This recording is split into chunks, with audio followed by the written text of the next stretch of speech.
لان طبعا ما فيش دوري ينفع بدون النادي الاسماعيلي. خلينا نتكلم بمنطق. النادي الاسماعيلي نادي كبير يا جماعه، وليه شعبيه كبيره. احنا كاسماعيلاويه، انا راجل عندي 65 سنه، انا مشيت ورا الاسماعيلي ده، رحت اسوان. والله رحت اسوان سنه 90، اخر جيل جريت وراه بتاع بركات. لما لقيت النادي بقى ابتدى البيان، الخط البياني بتاعه ينزل، حزننا على النادي الاسماعيلي. اسماعيليه من غير الاسماعيلي ما فيش اسماعيليه، عشان نتكلم بمنطق، دي حقيقه. الحاجه الثانيه، النادي الاسماعيلي يا جماعه جماهيريته كبيره على مستوى الدول العربيه، مش هنا بس، وافريقيا.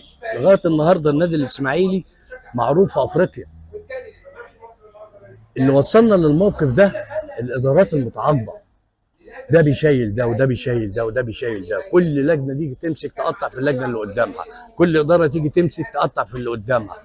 انا كواحد من اسماعيليه، ما فيش حد من النادي الاسماعيليه حاليا يقدر يشيل النادي الاسماعيلي ولا اي نادي. يعني النادي المصري الراجل قدم استقاله امبارح، اول امبارح، وهو راجل اعمال مش قادر، لان الكره استثمار دلوقتي. فانا بناشد وزير الشباب والرياضه، ارجوك